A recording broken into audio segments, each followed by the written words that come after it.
I call to order the meeting for March 16th, 2026.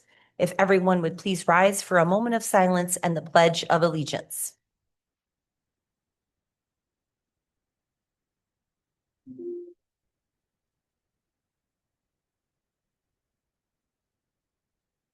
I pledge allegiance to the flag of the United States of America, to the republic for which it stands, one nation, under God, indivisible, with liberty and justice for all.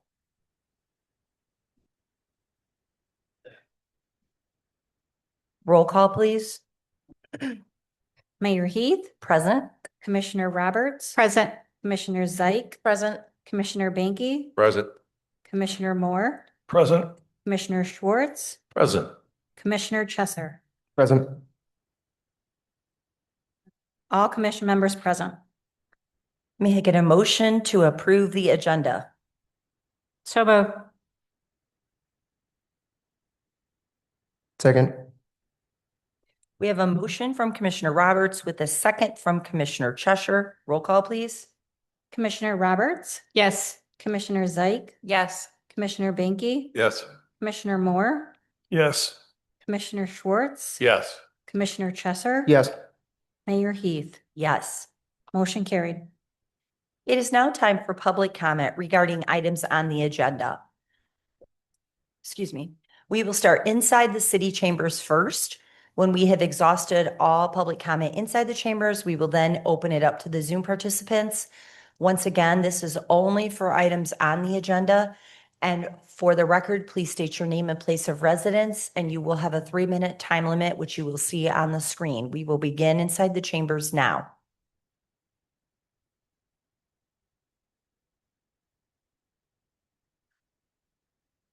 Hello, Jerry Tim, Adrian resident. To no one's surprise, I'm here yet again to talk about the proposed bike loop. I'd like to open this comment by publicly stating something our former city administrator said to me when I brought up the safety issues in the design of the bike loop. After he admitted that my design would be safer and easier to use, he said that this is a street beautification project and that the bike lanes exist to get grant funding for that project. If the bike lanes end up costing any more money, there's no point in doing the project at all. I kept this to myself to avoid causing potential trouble for the city, thinking maybe it was just his take, but he's been gone for over a year, and instead of improvements to design, there have only been more compromises from a safety standpoint.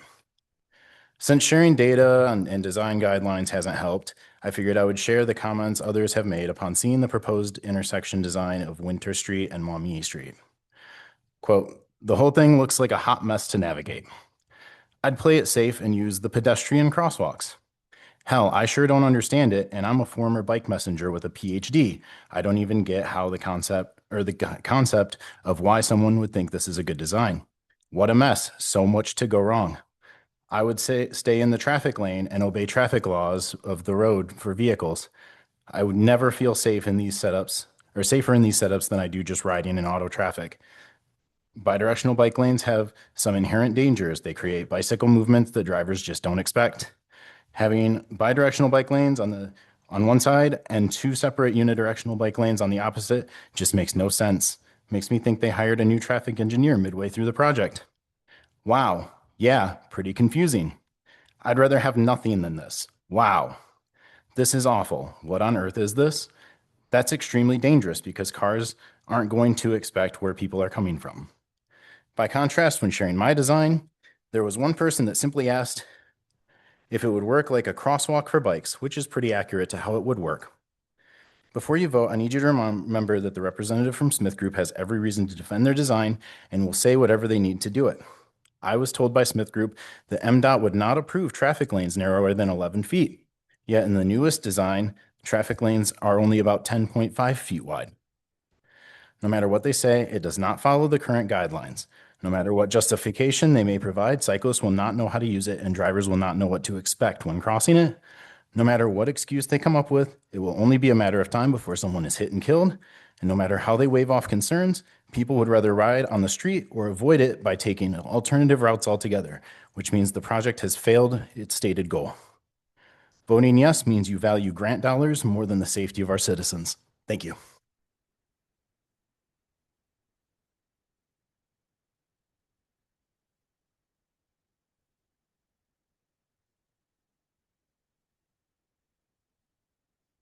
We will now open it up to the Zoom participants for public comment regarding items on the agenda.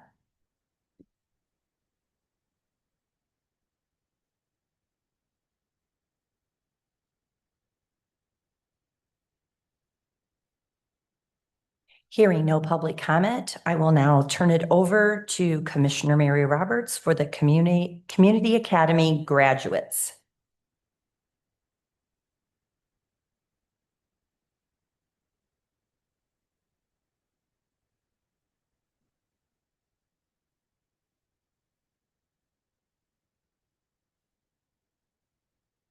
So we had our graduation on Thursday, but a couple of our graduates couldn't make it. So we are going to recognize them tonight and recognize the rest of the group that could come tonight. And so I would like Tiffany and Greg Scheer and Tiffany Zeit to come up and receive your certificates of graduation from the third class. So Gregory Scheer. Thank you. Tiffany, looks like yours has a little something on it there. Thank you. Thank you. No, if you guys would stay up here and the rest of the graduates that were able to attend tonight, I see the Whites are here and someone else. Laura's here, Maria's here. These are some of the graduates who could come tonight. They also received their certificates on Thursday, but I just wanted you to see that we had an amazing class this year. We had 16 graduates. I think we had 20 people apply, 16 finished the program. And from what I heard on Thursday, we had another successful academy. Would any of you like to share what, if there was something like particular that you learned or were really impressed with?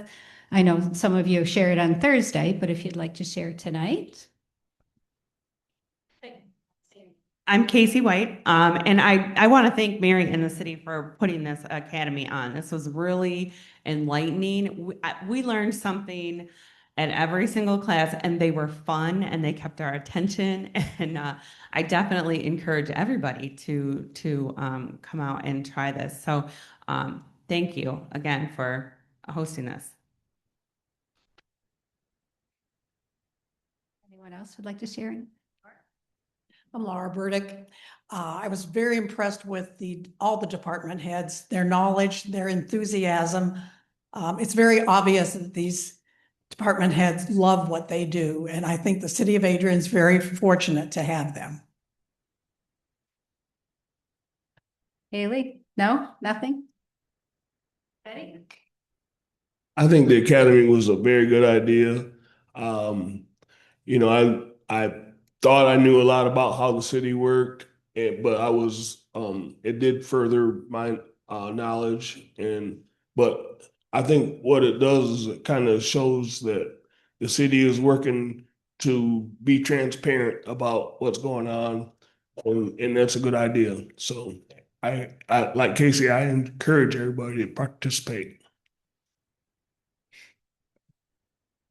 Okay, so thank you for coming tonight, those that came again this evening, and thank you for participating and being willing to learn about your city and how government works. We really do appreciate that as members up here, and hope to see you volunteering or on commissions in the future.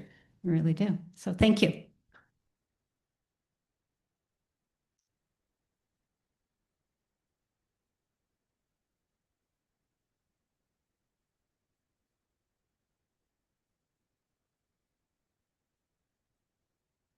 At this time, we will have our informational discussion topic time, and I will be turning it over to our city administrator for the Town Square and Winter Street walk and bike loop discussion with the Smith Group. Yes, in that spirit of educating how things are decided upon and some of the trajectory of this process over the last few years, we thought it'd be a great idea to explain with our directors, Matt and Lisa, to come up with the Smith Group to explain this program through a short PowerPoint and open up discussions for the commissioners if they have any questions. As we know, this project was tabled to today later in the meeting, but this will give you a little understanding how we got here. So thank you. If you would, Lisa. Good evening. Thanks for having us on the agenda to talk a little bit more. Matt is with me today and Bob Doyle from the Smith Group is here this evening. We have a PowerPoint presentation. We did give you a handout. They're really tiny. If you want an electronic version, we can get that to you. But we have spent quite a few hours with Smith Group working on these designs. They have been so courteous and understanding with us when we ask them to remove things from a design and redesign. So we really appreciate their support. So with that said, I'm going to pass it along to Matt and to Bob. Thank you, Lisa, and good evening, Mayor and Commissioners. We just prepared a couple slides tonight to kind of go through what we have currently on our streets and in Town Square, and then what the proposed designs are and everything included in that, and then also present you with the cost for that.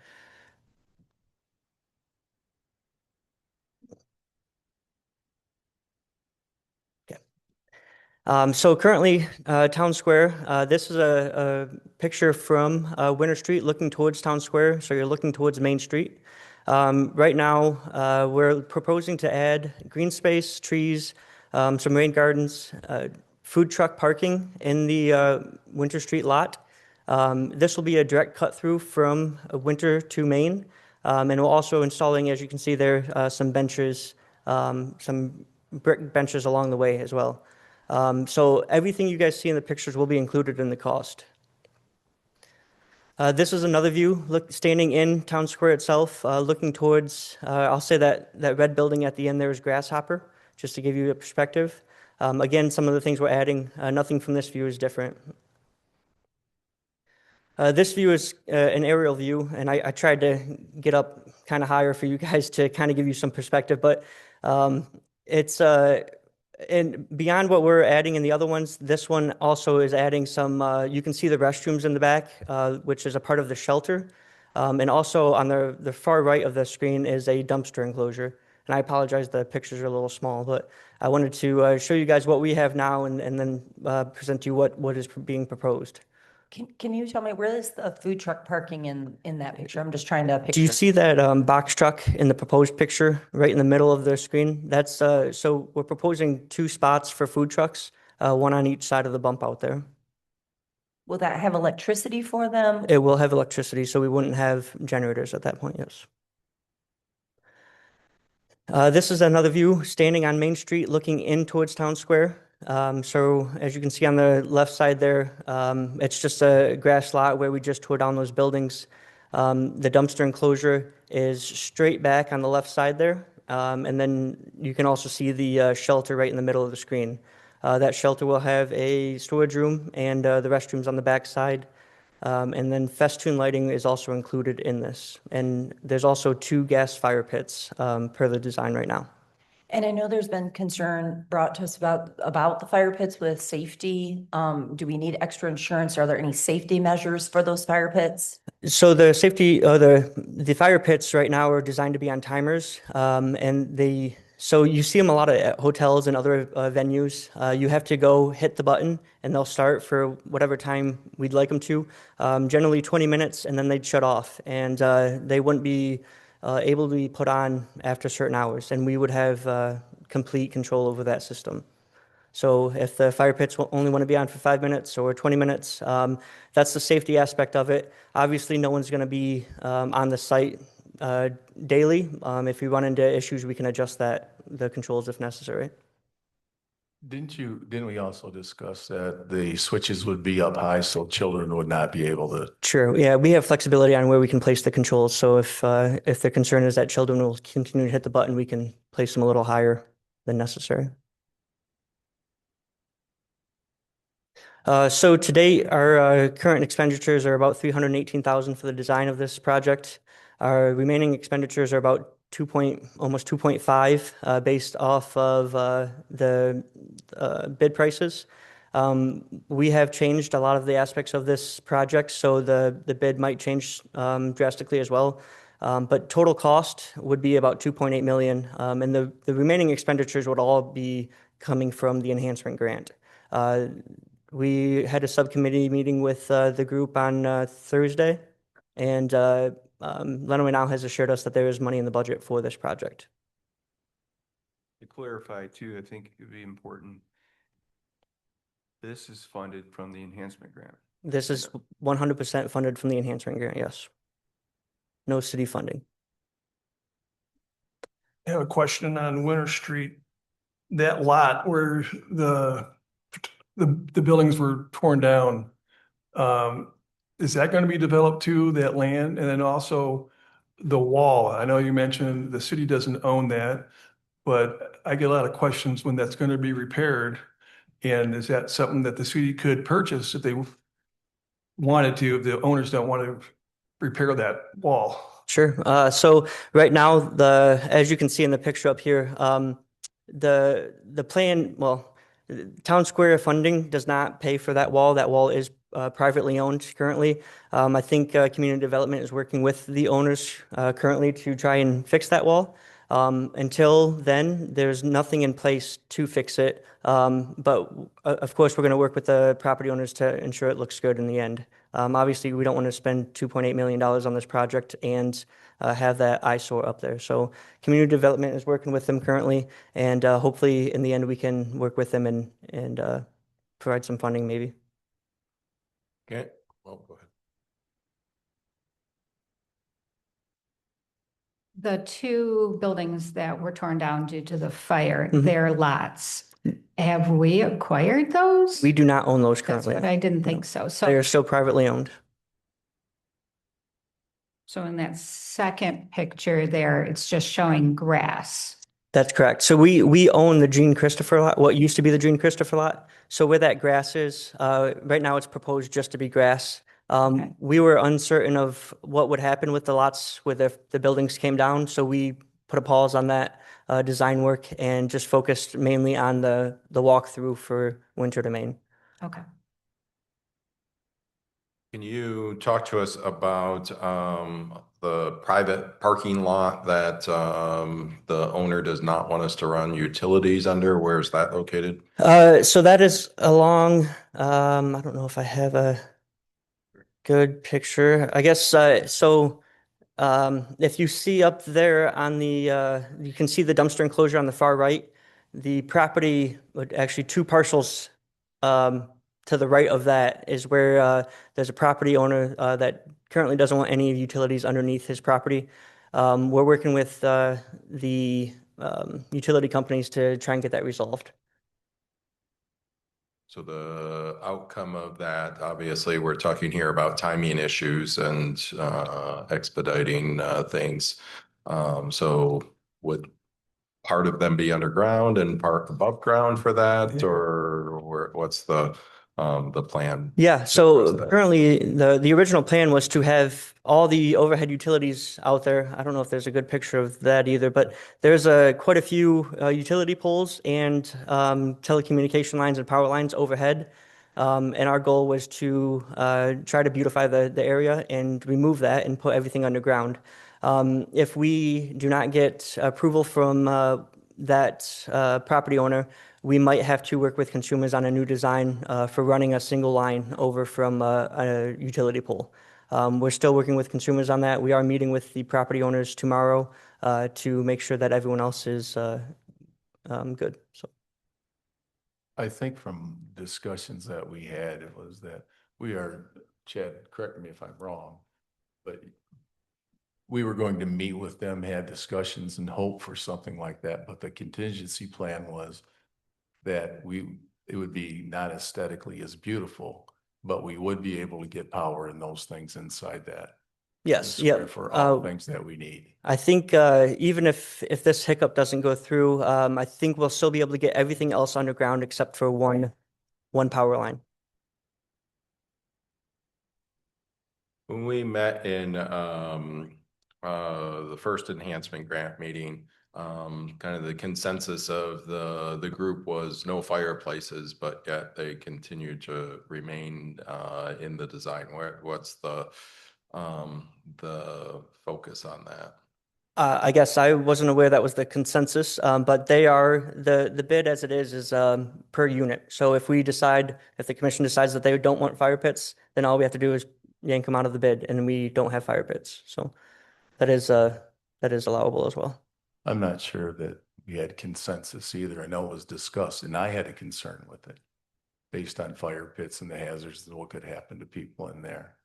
So I think that is something we should look at alternatives to, not just because I have a concern, but I think just the whole city and parents and anybody else that's bringing young kids. And like I said at the meeting, sometimes when people are downtown and they're having beverages and things like that, we don't always make the best decisions we possibly could. And I think to echo what Mr. Schwartz said in terms of, timers, this is on, this is off. It was on 20 minutes ago for 20 minutes and now it's off and someone walks up and touches it and it's hot. Those sort of things. Not to mention jumping over fire pits is not my thought of a new downtown pastime that I'd like us to consider as well. So yeah, I still continue to have reservations on that front, especially in an unsupervised setting. Going back to what you had said about the enhancement grant in Lenawee now, or enhancement grant meeting and Lenawee now, you said that they assured you about funding for this? Yes, so this is included in the proposed budget. Was this like a verbal assurance or was something signed? I don't know that anything's been signed. Yeah, go ahead, Chad. I can speak to that. I will speak to that a little bit more in depth during the administrator comments. But currently, we still have our city attorney, Burke, working with Lenawee now. He's waiting for their response. He's done all the work that he can and everything in my office. We've tried to do everything we can to get this agreement in place. What you're seeing today, I guess I might as well use this opportunity. In a perfect world, we would have presented this a few years ago, and this commission would have decided amongst many different plans of how to proceed. But these are the facts that are given to us today, and we're trying to offer what it looks like based on decisions in the past. Right now, we're still without the memo of understanding, which would identify roles and responsibilities for each of the parties.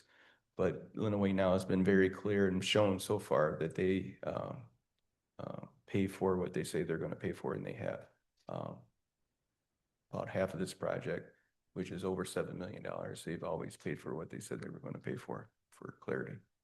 And I believe when we spoke, we said, what happens with overruns? And they just basically said, Mr. Fire said, you can't have overruns. We only have this much money. Yeah, that's true. We had a subcommittee meeting, like multiple people said Thursday, and during that meeting, there was conversation about a $1.3 million pad right now that could be used for any cost overruns, which would be well over the 10% that typically would be used for $7.5 million. So I think that puts us around 20%, correct me if I'm wrong, of potential overrun.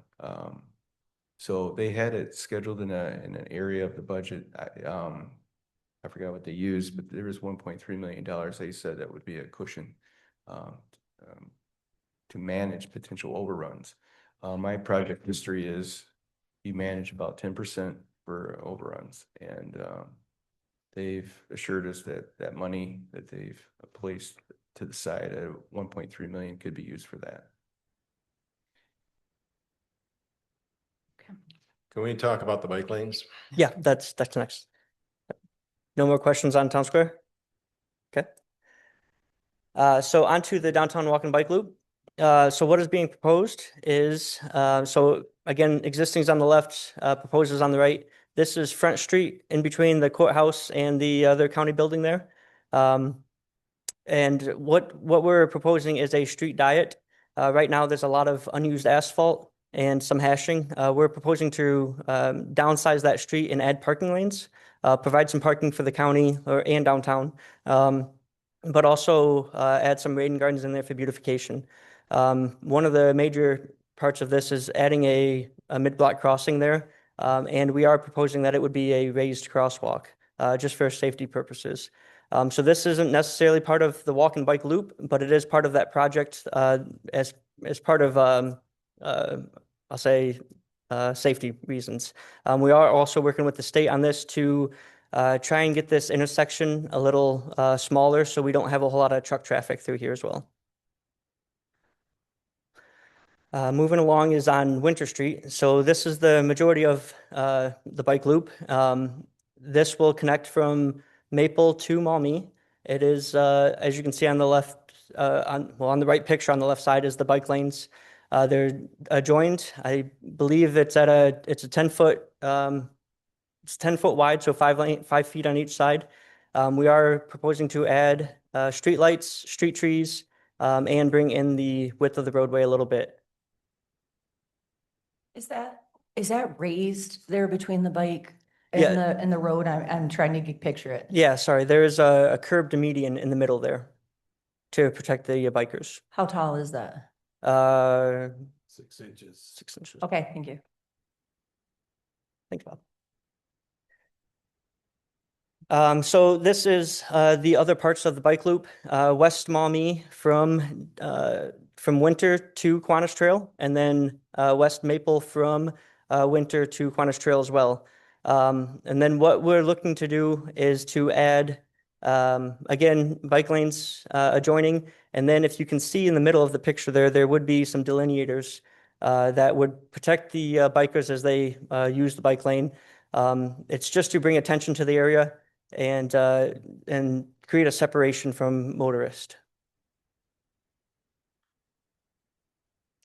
So as we looked through this project initially, this was the main part of our project. So if you can see up there, part of our plans, our proposed motorized plans, non-motorized plans, we have a lot of streets on there that already have bike lanes, already have shared use lanes, and this would kind of tie what we have as Quanish Trail into downtown. So this was a major portion of the project that we started looking into.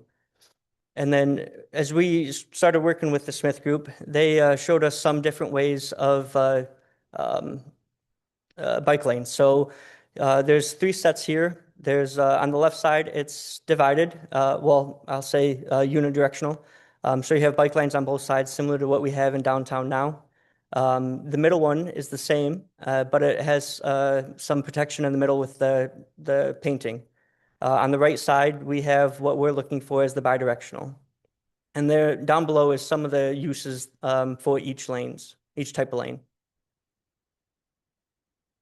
On Winter Street, where those bike lanes are, how many proposed drives are we looking at? I know there's a lot on the opposite side of the street, but that's why I'm asking, do we know how many we're looking at on, I do believe that is the east side of Winter Street where those bike lanes are going to be, correct? The bike lanes would actually be on the west side of the street. They'll be on the west side. Yes.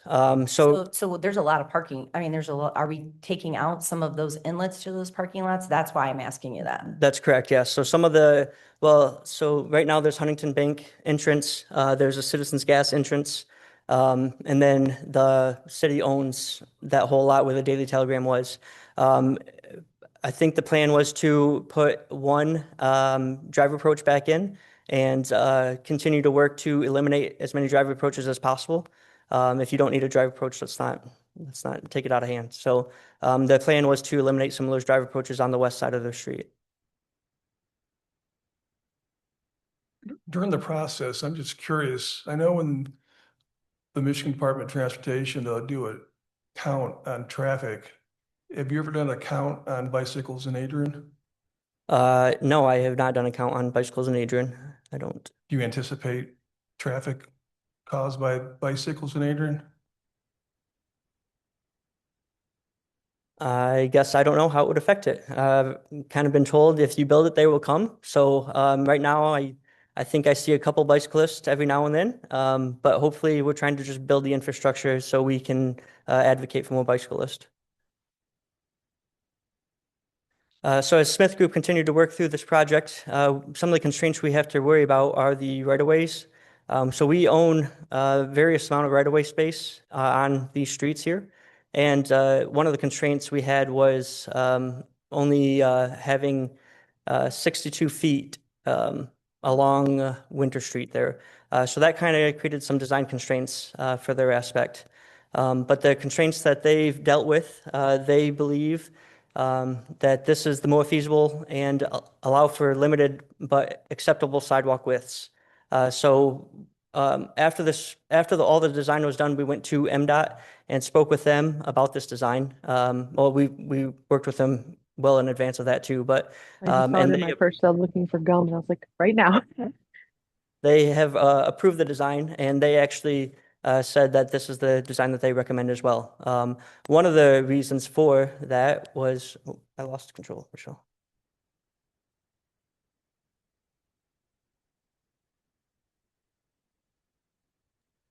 There we go. One of the reasons is they tried to eliminate as many T crossings as possible. So when you're at a T intersection and you pull up, we didn't want to necessarily have all the bike traffic come along and potentially get hit at those T intersections. So they eliminated that by putting all the bike lanes on the west side of Winter Street and the north side of Maumee and the east side of Maple.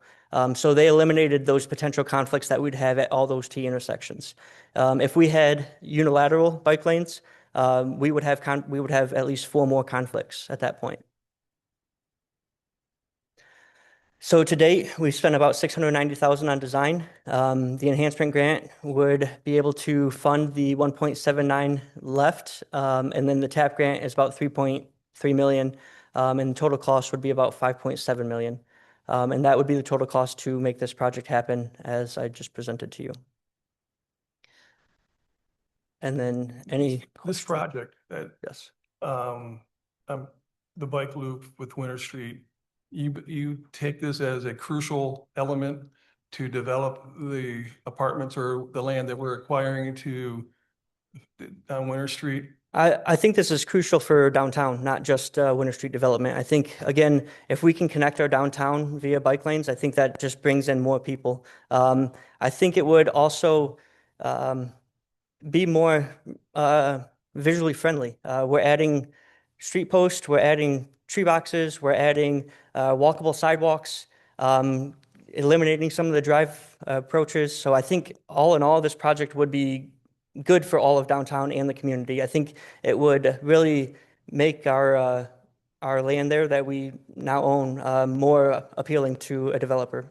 Just one other follow-up question. Do you believe the bike lanes are safe? As they're designed, I believe we've talked with MDOT and we've talked with the Smith Group, and they've all assured me that these are safe. And I believe that no matter what we're getting something safer than what we have now. So I believe we are working towards well, I guess being progressive. So. If you took out the bike loop, just to refresh my memory, does that mean that it hurts us with the TAP grant? Isn't that part of that stipulation? So the TAP grant is solely for connecting downtown. There's a lot of pieces of this project that the TAP grant won't pay for, but the sole purpose of that TAP grant was to connect Kiwanis Trail into downtown.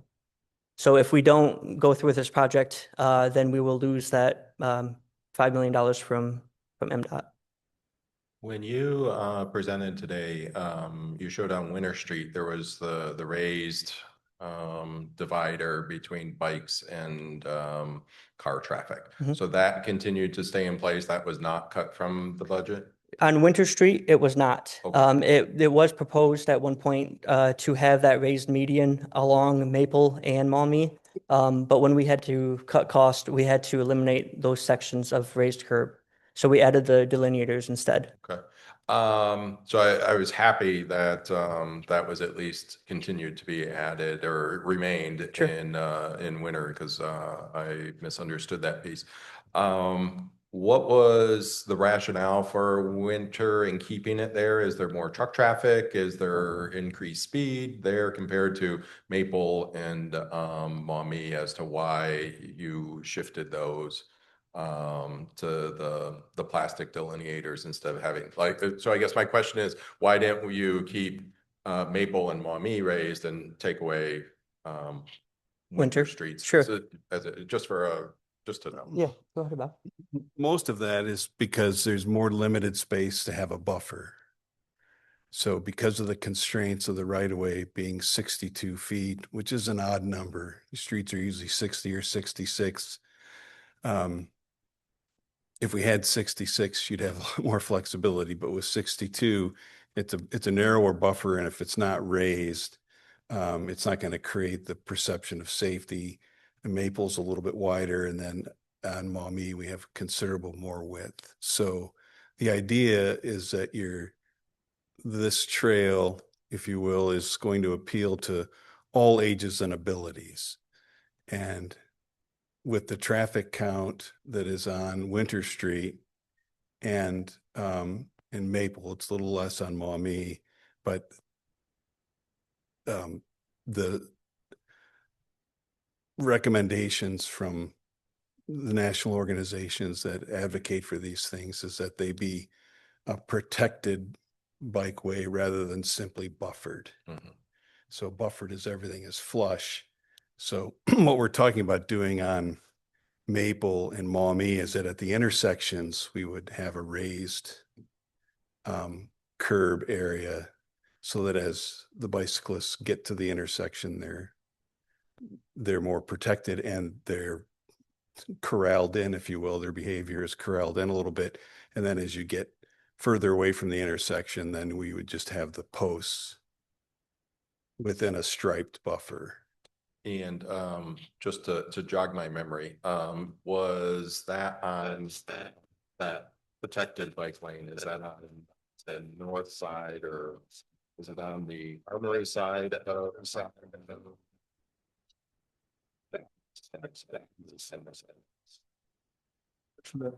That's how much money, I guess. So that's taking out the to do that videos on the streets that it was taken out. It's about a $500,000.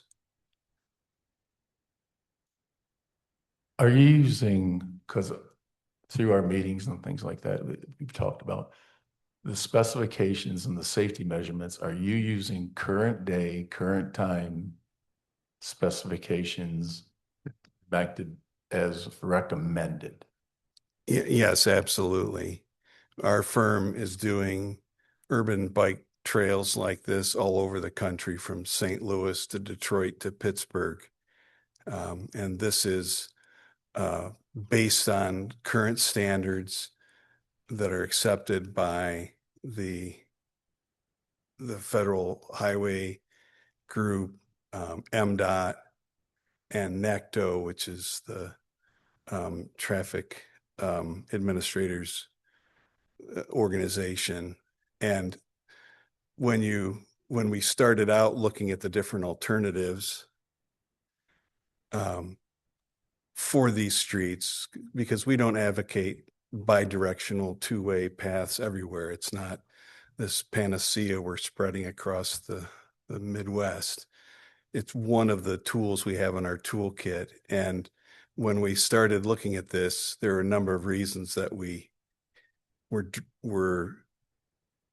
drawn to the two-way system. One of those is the constraints of space. A unidirectional set of bike lanes plus buffers takes up more space than a two-way with a buffer. And the second was that the map that Matt referenced, you have a lot of T intersections, and by keeping the two-way bikeway on the opposite side of the street, you're actually eliminating conflict points. And the third is that we have found that the two-way paths are more appealing to people of all ages and abilities, AAA, which is what you're going to see using the Kiwanis Trail. You're going to get serious cyclists on the Kiwanis Trail, of course, but you're also going to see families.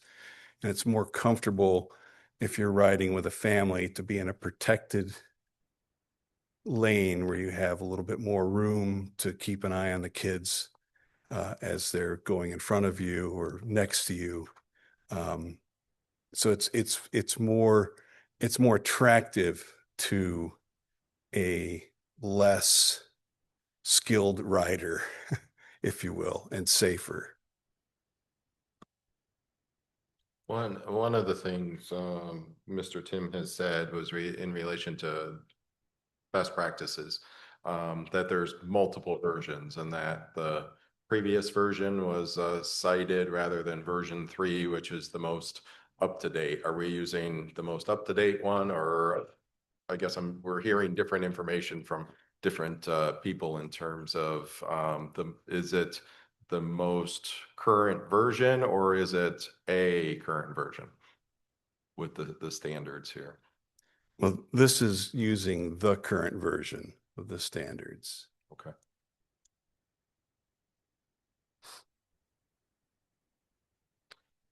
And if we had 4 more feet going from that 62 to the magic number that you mentioned before, 66 feet, would this design look different?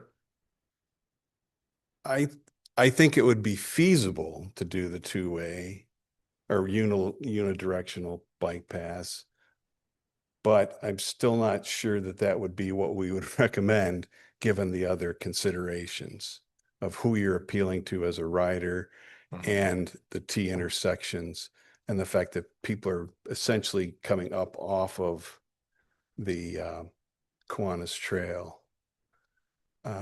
Part of the balance we have to do is we're also trying to create a nice pedestrian environment. And so if you take up so much space with the road, you're left with a 9-foot wide sidewalk with no street trees. And just, it just isn't the environment that was trying to create to encourage development. So, and it's still the expectation then that bikes would be in the bike lane, not walkers, correct? Correct. Okay. And then that helps encourage to clear up, as you mentioned, the sidewalks here. Right. For pedestrian traffic. So Right. we then have foot traffic, bike traffic, and then vehicle traffic as a result of this. Correct. And if I could go back to a question that was answered earlier or asked earlier about the relationship of these improvements with encouraging development on the site, on the west side of Winter Street. Real estate studies have shown for the last 10 years that people are moving to places where they feel that there are connections, non-motorized connections that are easily made.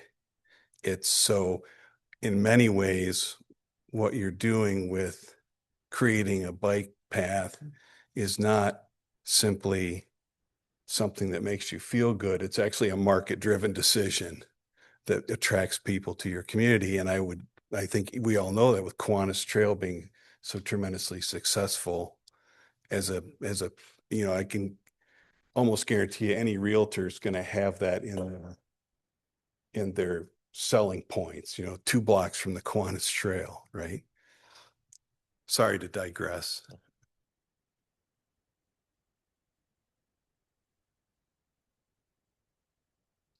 This current setup, is this something that eventually is just a possibility? I'm just asking, Matt, if this would be a possibility that schools can get connected into it, like eventually it could go up further into where the schools are, at least on Maple, or is there that possibility of connecting it further that way? Yeah, absolutely. So our plan is to connect the entire city at one point. It just takes a lot of funding. And we have the funding in front of us now. So it would be beneficial to at least give us that jump start that we need. We do have a lot of bike paths now and shared use lanes. As we continue to reconstruct our streets, we look for these opportunities to add other modes of transportation onto our network.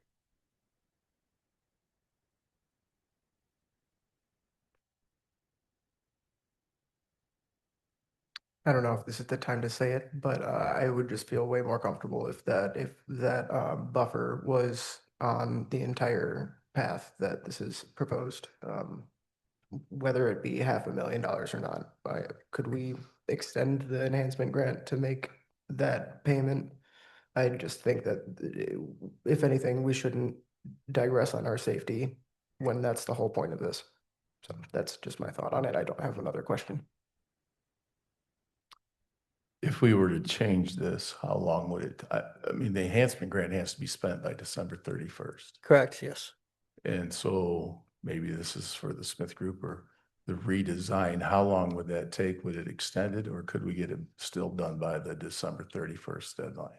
Well, we have that in design already, so that has already been designed. That was so originally this was a $8 million project, and when we went through cuts to try and get as much done as we could with the money that Lenawee Now was willing to give to us, this is the result that we got. So we could go back to Lenawee Now and say, hey, can we get more money for this project? But that's a decision from Lenawee Now, I would suppose. And the question I have too is, if we go back and we ask for what we're thinking is $500,000, that means $500,000 has to come out of the rest of the grant that we've got proposed for the other work that we're doing. That's correct, yeah. So, or the contingency, but I wouldn't want to use $500,000 of the 1.3 right away.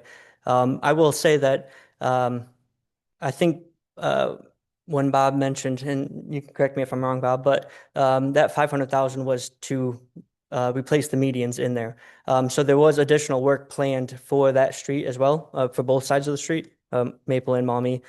So if it's the wish of the commission to look back and look back at the designs, there will be some design work needed. We can't just plop the old design back in place. There will have to be some adjustments made. Could those barriers and safety measures be put in at a later date? Sure. I don't see why not, but it would be, are you referring if we went through with the project and added the delineators now, and then in a couple of years decided that we wanted to add the median? Yes. Yes, that could be done, yes.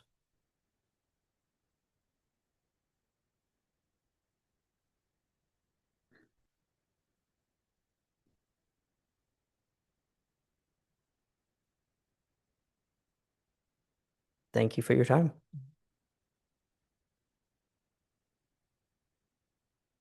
All right. With discussion topics today, part of the goal with administrator comments is for me to give an update on some of the current things that are going on in the city. I think it's a great segue to mention this is why the roles and responsibilities defined by MOU is so important. As you see with the commission making decisions or trying to discern what is best possible with cost overruns or a $1.3 million cushion. When you have those decisions predefined in an MOU, it makes this job much easier for everyone here. With that, I will say one of the jobs I have too is to bring some light and shed some light in how we spend our money. So you will see a resolution in the consent agenda today. It talks about our GIS. GIS, I think it's real important to understand that is the backbone of how we make decisions in the cities. It relates to specifically our utilities, our zoning, our engineering. They use it quite often. How we understand measurements and understand how these things are defined. The GIS system tonight is in the second year of a 3-year contract. It's the same group that we've used. This will be our 21st year if approved. And we've already signed this 3-year agreement, but we're bringing it back to get the second year payment approved. So just understand that's the core operating system for us to understand the backbone of how everything is measured and where it's at in the city. Also, we coordinate with Lenawee County a lot of GIS issues and zoning. So this is the same system that they use. So you'll see it tonight. It's listed as a CR 26034. It's Ezra is the nickname for it, but it's ESRI. It's a small government enterprise system that we use. It's common throughout the state of Michigan. So that's just one thing I wanted to give an update on. I think we've covered a lot of. We covered a lot of around the enhancement grant. One thing we're doing, as our engineering director said today, is communicating with some of the interested parties in the town square about potential projects that are coming with the utilities. There'll be 2 meetings tomorrow. I forgot the times, but I believe around 10 and 3. So the southwest corner of our city square, we're going to communicate with those businesses of how utilities are going to be run underneath the property lines in the easements.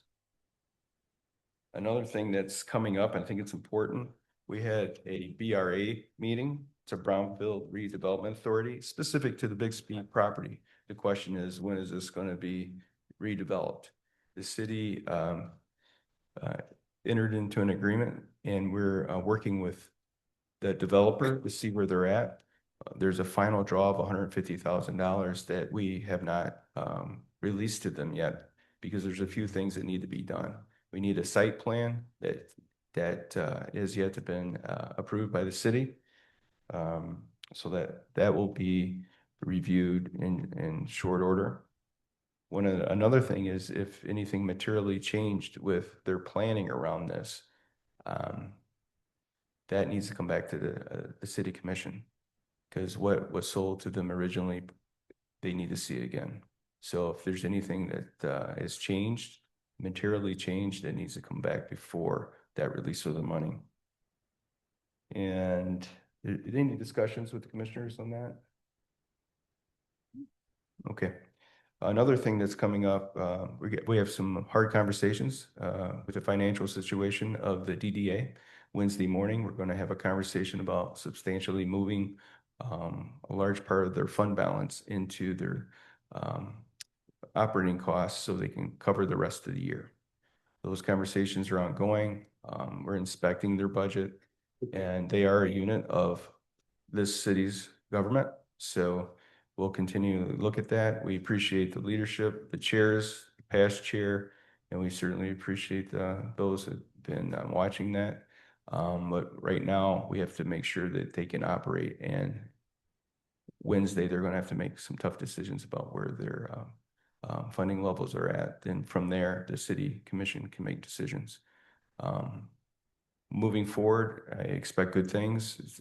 I don't think it's dire straits. This is just correction of oversight. So you'll see that in the near term. Any questions about that by the commissions? GIS, can you just tell us what GIS stands for? The geography teacher in me likes to make sure that my seventh grade students know that they this came into play in their calculation of their taxes. Good point. Good point. GIS, geospatial. Matt, can you? What's the I forgot it right now. Geographical Information System. There you go. And how do you use it daily as an engineer? So it actually accounts for all of our structures, our catch basins, our manholes, all throughout the streets, all throughout the city of Adrian. It's all on one map. So if we need to locate a structure, we can go to that map and find out where it is. My department in the engineering field, utilities department, parks uses it. Community development use it. We all use it within the city. Assessing uses it as well. There's a lot of different departments that use this program. Thank you. GIS. In closing, before we move over to the mayor here, I think it's important. We'll bring up these ideas, these concepts, what's on the agenda, what's going on in the city through administrator comments. I think all the directors, I think all our partners, as we try to bring clarity to business. I think you saw tonight with the community academy graduation, their impressions of what they see in the city workers bringing forth their service levels to you. But communication is important, and we'll continue to do that. And don't be afraid to reach out to any of us, especially my office, if you have any questions. So thank you. Moving on to the consent agenda, may I get a motion to adopt the consent agenda? Madam Mayor, I'd like to have one item removed so that we could have a little further discussion on that, and that would be to remove the resolution associated with street improvements. Which one is that? Yes. I lost it. The CR 26031? That one? Yes, street preservation, sorry.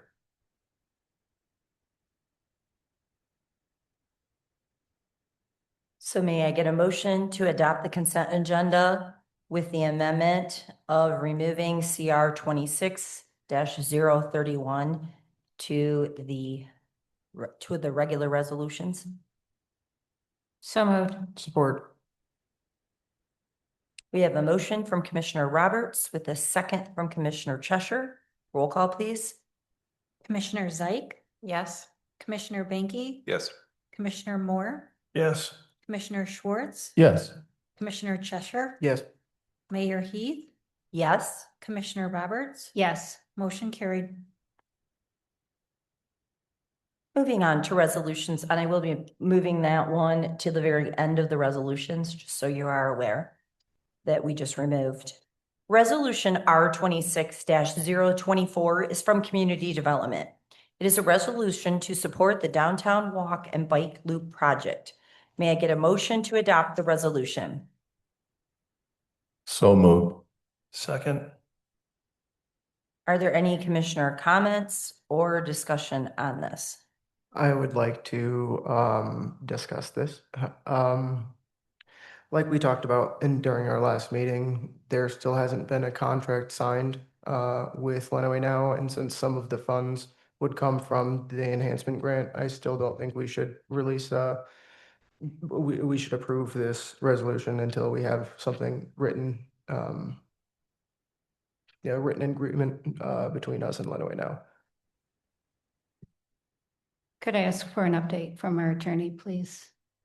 I know Mr. Boss said something earlier, but where do you see us being with that? I delivered a memorandum of understanding to Lenawee Now. I have spoken to their attorney once. I have asked him to redline it and send it back to us, and I have not received that. And you've received no further communication from them? Like since Last that? Friday, Last Friday? I spoke to the attorney last Friday. Okay. Oh, It's the only time I spoke to a them. week ago Friday though, right? Not just 3 days ago. Correct. Correct. And how long have we been asking for this agreement with Lenawee Now? It's January. Since January? Okay. Is there a representative from Lenawee Now here tonight to speak on that topic? There is not. I believe they had a conflict when I requested that, their appearance tonight. I do know, Mr. Farber personally was the one that caused that one phone call, but that was after probably 50 days. We were waiting for their attorney to contact us. So Chad, for the record, you mentioned before, earlier in your comments, that Lenawee Now has paid all the bills that have been performed, that has been happening during this project. That's correct, sir. And I guess the other piece of this, maybe a question for Matt, is the bike loop here, the numbers of this project, they're coming to us from the city department and the work that we did. So the numbers and the budget here that's created, that's part of Lenawee Now's numbers, are actually the numbers that you provide to them that they then plug into their budget, correct? Yeah, so the numbers that we have are from our engineers from Smith Group. They created the numbers and we actually sent out for bid for Town Square already. But those are the numbers that we've gotten from them, and we've submitted those numbers to Lenawee Now to include in their budget. Okay. And they've assured us that the money is within their budget. So at our meeting, our enhancement grant meeting last week, there was an $825,000 placeholder, as Mr. Farber called it, and in the riverfront redevelopment spot and in housing and retail support, 500,000. So that's where we're coming up with the 1.3 million as I guess our contingency fund, because neither one of those, from my understanding from Mr. Farber, have specifics assigned to them, specific planning and anything assigned to them. So based on the conversation at the meeting last week, I made a lot of notes, and I've known Mr. Farber a long time, and I do trust him. And it was really good to hear him reiterate many, many times over and over that,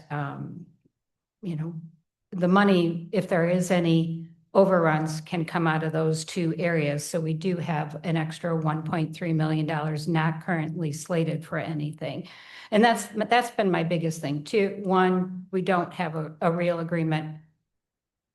The contract as it was written is a challenge to work through from the state, but it is what it is. But they have paid our bills. I mean, that when our former city attorney and former economic development director presented bills to Lenawee now, there was never an issue. As Tim said, he would just write the checks, and I expect that that's going to continue. So I feel much more comfortable that the city isn't going to be held liable for any funds that could be cost overruns. I was very hesitant 2 weeks ago, but I'm much more confident now. Even without the MOU, unfortunately, we're kind of backed into a corner where we need to start moving on these projects, or we are going to lose this funding. Although it doesn't look like it, well, actually it does right now, but 10 minutes ago, it did not look like spring. But I would hate to lose this funding, and we're going to have to trust and work with what we have tonight, I guess. I think also that they talked about during that meeting that if there were funds that we didn't spend because we were actually saving so much extra from the budget, that they had some planned things that they could do quickly and expend all those funds. So we don't lose the funds and we still are able to do other projects to continue with the beautification for the city of Adrian and the citizens that live in it. I remember that conversation that he had to. Yeah, there were a couple of things thrown out there. I hesitate to say any of those because I feel like we need to, as I stated, we need to have a more open process to who has access to any additional funds. But yes, they did have a couple of ideas where those additional funds could go. And that's what made me feel more secure, is that they said that they really believe they have funds and extra funds to add things on. I am still concerned as well about Maple. As an avid biker myself, everybody knows I ride bikes all the time around town. Maple and Maumee, I avoid so as much as I can because they are scary to ride your bike to get up to Winter Street or to get back down to the trail on Maumee. It is concerning. I just don't think there's a good solution though, honestly. I don't even know if that curb break, that 6 inches up would make me feel safe there either, to be quite honest with you, from biking it. So I don't really think there's a miraculous solution to how to make that better without a wall, to be honest, because it is a little concerning there, and people do fly up and down both of those roads and they turn very quickly. Where I've really had concern is, and so I was glad to hear that there would be like a raised area on that turn onto Winter Street from Maple, because that is where people aren't really looking and they're turning really fast, and that has been that's even scary sometimes driving that, let alone being on a bicycle there. So I don't really know if there's really a perfect answer anyways to that. I don't know which one would be better because I just don't even feel like either one would make me feel super safe there. I would still probably be taking it, and I would feel like at least there is, you can see that there is a bike lane there. I've actually biked in Pittsburgh, and they have you bike down the middle because there's buses. At least we don't have buses we're dealing with. So they have a bus lane and you have to bike in the middle between the traffic and the bus lane, and you only have those little tiny markers, and that is scary. I've done that before. So I'm glad we don't have to deal with a bus lane or some kind of a lane on the right side as well. But I feel a lot better about, since I saw it. I will be really honest, I was extremely hesitant tonight Because we don't have the memorandum of understanding, which does still concern me. But I do, I am glad there is that buffer. I do feel that that is a safeguard. That makes me feel a little bit better. But honestly, if we hadn't seen these plans tonight, there is no way I would be saying, okay, like I was feeling very uncomfortable that we weren't seeing anything or what the new plan looked like. And it has given me a lot more comfort now that we have seen both of them. As we move forward, I still am very hesitant without that memorandum of understanding. Just when you go off somebody's word, and people can be really great on their word, and I'm not saying anything against Mr. Farber, but that is concerning. And I'm really hoping we can rectify that very quickly, because I just feel like if you are in any kind of a contract, if I were to hire somebody to do something on my house, or somebody came in to do some kind of design and give me that, they would want a contract signed. They would want to know that there is that memorandum of understanding. And so that is still concerning. I think that when we're talking about Lenway Foundation, we're talking about an established group. I think that it's been around. I've seen, and I've said it before, the Align Center. Look at that.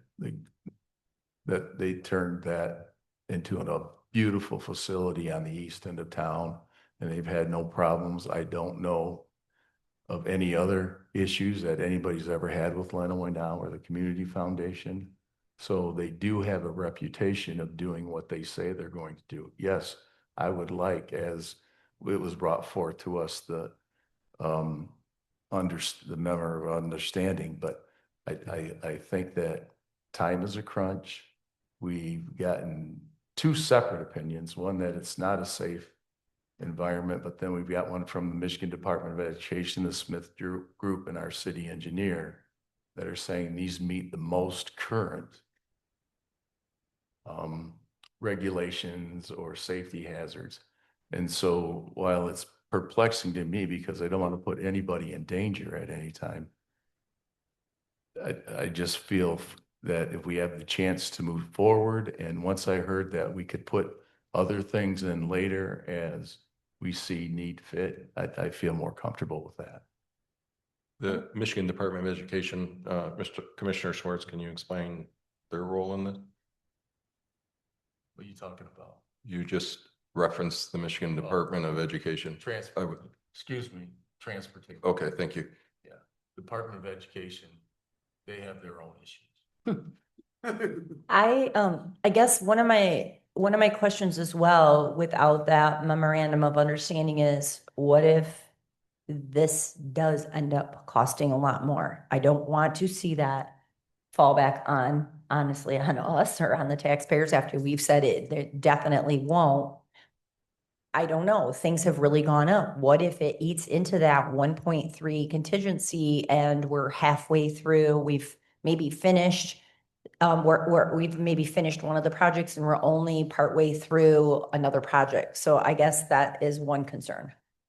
And Lisa just reminded me that both of these projects have a 10% contingency embedded into those numbers as well. So that will help tremendously if there's overruns. Thank you. Yes. I would like to point out too, when the Smith Group mentioned about economic development, I just happen to have a cottage in Grand Beach, Michigan. And over the last couple of years, from the city of Chicago, they are working on a bike path all the way to Traverse City. And they're going to be spending close to $500 million during the process. So, and they're looking for economic development too, so people can ride their bikes from Chicago to Traverse City. So it's happening all around the country to have these bike paths.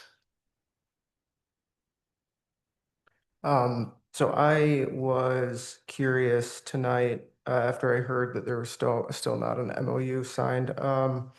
So I went through our meeting packet and I put sticky notes on everything that was going to require a contract that we agree to, that we sign, that can legally bind us to any of these other companies that we just, approved in the consent agenda, or look to the resolutions at the end after this.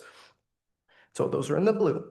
So these are all the ones that aren't in the multi-million dollars that we're going to spend. These are just all the other contracts that we're talking about tonight. And these two red ones, these two pink ones are the ones that are the million-dollar projects. And we are still not asking for a contract before we approve this. I think that's extremely irresponsible. He can say that they'll spend it how they say all they want, but that's not legally binding. So I think that it's the responsibility of this commission to look out for the legal part of this too. And as our city attorney said last meeting, that he wants that signed. And I think that if we're going to listen to legal advice at any time, it should probably be when we have multi-million dollars to spend. Is there a recommendation from our city attorney related to this, or is there a need to go into closed session to discuss this with our city attorney? We can't go into closed session. Okay. What I said at the last meeting was, I want the memorandum of understanding. We need it. MEDC is the one that recommended it. Chad and I met with them. And Lenawee now is in agreement to do that. In fact, they were the ones that brought it up. Once again, I understand the time constraints. I don't know that a memorandum of understanding is going to address necessarily cost overruns. But I'm not telling you can't enter into it. I'm telling you that we do need some defined roles. We need some clear definitions of who's responsible for what, but that is not going to stop, a budget crunch. It's not going to stop if there are overruns. You're still going to have that problem whether you have an MOU or not. I can't tell you not to move forward. And In a perfect world, I'd like to have it, yes, but I'm not telling you can't legally. And we're full on in with the tunnel project. So I mean, we supported that. That's going on. That budget was increased, and that's moving forward. That's my understanding. And that was all done without the memo of understanding as well with that. Correct. And I know there were cost overruns on Park House of $500,000 that were then added and adjusted to the budget. And that moved forward, obviously, without any of our control of that aspect, and that moved forward as well, correct? That's my understanding. I don't get those numbers, Commissioner. If there's a legal issue that pops up, I'll get consulted on it, but I don't see those. But yes, that is my understanding. Is there a way, I guess I'm asking city attorney if this is correct, but is there a way that we could amend this, that we would support it as soon as like a memorandum is signed? You guys can do whatever you want. Like, because if it gets approved tonight, it's not like they're breaking ground immediately, correct? Like, what are the steps, Matt? Or can you talk to that really quick so I can understand that? So as far as Town Square, we do have a bid in place. Since we downsize the project, if it's approved, we would have to work with the contractor to see. I would still say that we're at least a month, 2 months out before ground break. And then on Winter Street, we have not bid the project out. The state will have to bid that out for us. We're still 4 months out from that. I mean, I guess Commissioner Cheshire, if we don't have I'm going to ask you, if we didn't have a memorandum of understanding tonight, but all we are doing is basically supporting these projects or the way that they stand, would you feel comfortable as long as that stipulation is in there that they cannot break ground or like no construction can happen until we have that memorandum of understanding? Sorry to put you on the spot. I just thought of this while I was sitting here. Sorry. That's my big hold, but ideally they could come sign it. He was at the enhancement grant meeting. I was really hoping he was going to be here tonight so we could talk more about everything. But yeah, my biggest concern is that the MOU is not signed. And it seems like the city is, again, doesn't have a hand on the wheel, and the expectations are very low. I feel like we present very low expectations. Our expectation was for something to move these last 2 weeks. That's why we tabled it, and it hasn't. And what happens if they just keep pushing it? So I think that that needs to be thought of. It's a very weird atmosphere of people coming to the city with half projects and expecting the city commission to agree with it because they feel like they're cornered. And I don't feel like the city should feel like it's cornered anymore. Chad, can I ask you a question? Yes, sir. Now, we've talked about the confusion with all of this that's going through, with who has responsibilities for what, who the money goes to, and who has the final approval. Can you just clear that up a little bit for us right now, if you have any clear definition from what we knew 2.5 weeks ago or 2 weeks ago? Yes, over the last 2.5 weeks, nothing has changed in my mind. I'm still concerned about the original agreement with MEDC and Lenawee Now, because it defines the grantee in two different ways. One being the grantee being the city of Adrian, and also Lenawee Now as the grantee. So the MOU, no matter how it shakes out, it will define who is who. I trust that Bert would never allow that agreement to go another way. And further, this commission, after reviews the MOU, wouldn't approve one. It would be confusing. The intent, according to attorneys, during non-sworn proceedings and conversations that we've had with the attorney with MEDC, is Lenawee Now is in charge of that grant. So Lenawee Now is in charge, according to the attorneys. Yep, and they are the grant administrator. That seems to be fairly clear. I don't know that that's exactly clear. That's the question that we asked, and I didn't mean to cut you off, but the reason that we are putting an MOU together is because it's blurry. And I didn't hear clear direction except that the two entities, Lenawee Now and the city of Adrian, need to have a memorandum of understanding, which is why we drafted one immediately after that meeting. I think we had it to them within 2 days. Now, what we've asked them to do is to just redline it. If they don't agree with something, that's okay, but everything, I won't agree to anything. This commission has to agree to it. But I don't have anything I can give you until then. But it's not clear. Right. I got a question for you. Real quick, though, to answer the commissioner's question, they've been acting for years as the grant administrator. And when I came into this role, my concern was with the budget. So we approved a forensic audit. And as a result of the forensic audit, they said you need to have what Bert presented to them. Right. So over the course of this grant, the state of Michigan sends the money to Lenawee Now or the city of Adrian? Lenawee Now. So there's precedence of them paying the bills. They're getting the money. All the projects that we're doing, they've been paying the bills so far. Yes, and that's not uncommon in a situation like this, that you would have someone to administrate the grant. You know, if we were to be given, if the city were to receive a grant like that today, I think community development's in a different position, that we may be able to administrate our own grant. But at the time, and I wasn't here at the time, but that was why Lenawee Now was there, that they do that for not just the city of Adrian, they do that for a lot of entities. And yes, they do have a track record. I mean,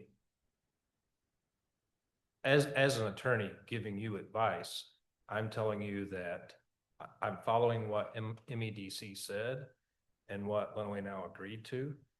I don't think Lenawee Now in the city of Adrian, at least as far as Chad and I meeting with them, it hasn't been adversarial. We just need to get it in place, which is why I say again, I'm not telling you not to move forward with it. I'm just saying we need to get it done. Would it I'm just thinking, since I brought this up about possibly amending it to say that before it breaks ground, needs a memorandum of understanding, but I was just thinking about it, and we have an extra week this time before our next meeting. We do have a special meeting next Monday, but I meant before our next regularly scheduled meeting, it's April 6th. Is that something we could do where we put on a date that by April 6th, like we will approve this, but by April 6th, we must have a memorandum of understanding signed? Or is that not, I'm asking, I don't know. I'm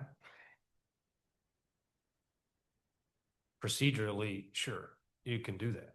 But I think the idea is once you approve this is to start moving forward on the project because you're gonna run out of time. We may not have an agreed to memorandum of understanding. We don't know when we're gonna have it. Because even if I get back the red line from Runaway Now, we still have 7 commissioners or 7 elected people that have to debate and decide if you're gonna agree to them. And then I'm gonna make those changes and send them back. I mean, the one thing I think we all know is that nothing moves fast in the government. So I don't know what to tell you on that. This came in 2022, correct? Yes. And my issue is, if we got this, it was supposed to be done in 2022. We're at today's date, and we really haven't moved on any of this. I Right. mean, some things have moved, yes. Well, I don't know that that an MOU was recommended or even spoke. I can't tell you, I wasn't here. But I can tell you, it's never been brought up until just recently. Was it December or January? December or January is when it was brought up. So before that, we had never heard anything about an MOU. And I appreciate Chad protecting the city. I really do in those types of things. But I was just, we're over 4 years into this. And we're debating on whether we can move forward or not. And if we don't move forward, we've been given a hard deadline because we've already had an extension of December 31st, and it has to be done. It's not like we're going to get another extension, correct? From my understanding. I don't know that. Well, since you asked the question, I think that would be an option, but it's not on the table at this point. And can you correct me if I'm wrong? Are we even in a current contract with Lenawee now? I mean, is that maybe something that is more concerning right now, that we need to be in a contract with them? I know in the past we have been, I don't know if it's a contract, but it was like where we have an agreement of working together. There was an agreement in 2019. City of Adrian stopped paying Lenawee Now in 2023. That 2019 contract was, I believe, for a term of 1 year. I got a couple of questions, and Commissioner Roberts, if you could help me out a little bit, because you kind of brought this up a little bit. So I'll try my best, and then we'll see if I can get into Have your to go to head. the bathroom. So we'll make mention of the 2 projects that are remaining that are essentially considered the cost overrun projects that would fund that. So there's like $800,000 that's set aside for riverfront redevelopment. And then there's $500,000 that's set aside for housing and retail support. So I guess I don't have a problem with moving forward with the other piece. I do have a problem with these pieces. And my concern is that, again, without a memo of understanding, these projects are going to kind of be moving forward in the background as we were hearing, so that if there is money, they can then pull the trigger on things and use it, and all the funds are expended by the end of the grant time. But I also don't want these to start moving forward, and then we have increase in costs, and these are now starting, and then we're now over on budget. So with that being said, these are kind of riverfront redevelopment. I think I can understand that one pretty easy, but retail and housing components, what that is, how that money gets brought in. Again, if it's Lenawee Now's money, do we have any say in that? And where does the approval process for designating these funds come in? Is that with the city commission? We hear it's this quote unquote, contingency fund, but at the same time, we haven't designated that. And at the same time, we talk about, Park House went from 3 million to $3.5 million. And I don't recall that coming before the commission. So can Lenawee Now change the budget on any other projects that they're doing and reallocate those funds to say, oh, we now have $500,000 for retail support for something that's being built that is private, 100% private partnership here, doesn't involve the city, and that is going to be reduced from this budget. So are you suggesting that that you'd be okay approving these as long as they're keeping that money set aside and not moving forward? Is that what you're suggesting? I'm trying to I understand. don't know what I'm trying to say. Oh, well, okay. So I'm saying that's a concern. And what I'm saying is that, I like the idea of, a contingency fund. I also like the idea of spending all the money, but having a much more defined plan in terms of what that money is, or what those $800,000 and $500,000 are through that process. And is that something that we're going to have discussion and input and planning with? And it's kind of hard to do that when Lenawee Now's not here. And I think too, Matt, when Mr. Banky said about that contingency, you said there's already a 10%, or Lisa, I'm not sure. It's just not the 1.3 million, but we already have a 10% in case of overruns in there right now. That's correct. On each project, they each have 10% contingency. Each project has an extra 10% plus the 1.3 million. That's correct. Thank you. I don't know that you actually had a question for me, but I But you think raised some of those things. So. I did raise some of those things, and I think I understand your concern, which is a concern of mine too. We don't have a real budget for the enhancement grant. We have a working document with some figures plugged in as placeholders. It's not a, what's the real word? Would you call it The term I use would be implementation budget. Yeah, an implementation budget where the hard numbers are in there. No, we don't have that. And yes, I think Lenawee Now could, as they have in the past, I've seen several budgets, just put things in there, pull things out. I don't know if since they are the grant administrator, I'm not sure that right now we have control over that, of how, I don't know that we have control over how this money actually gets spent. We really don't. This is contingent on what Lenawee Now says. Now, saying that, we have it on record, both here in these chambers and back there when we had the grant meetings, that this is what the money is going to be spent on. I'm going to have to trust. I'm going to have to trust, because I don't want to lose this. I really want both the town square and the Winter Street redevelopment projects with the bike loop to go through. It's scary. We get paid a boatload of money to make this decision tonight. A lot of money. No, we don't. Will all of the bills, let's say it goes out to MDOT. We put out a bid process for MDOT. That's going to come back to us, and we're going to have to say yes or no on that, correct? Yeah, that's correct. Okay, so this isn't the final step for saying, yep, go ahead, do this, spend the $5 million, correct? For the bike loop, that's correct, yes. Okay. Even for town square, because right now we just have a bid, so we would want to propose the final final construction plan for this amount to get approved. Okay. So So I think that's really key, is that this isn't our final, yes, we're done, we're washing our hands of the money and all of that, we're done. It's going to come back to us at least once more and say, okay, here's where we're really at. And yes, we have the money. it's my understanding that this is the process that we wanted to begin with a long time ago. Just bring you step by step so you guys can stay on pace with all the work that's going on. So I do believe that there will be a couple more approval processes. Coming. Perfect.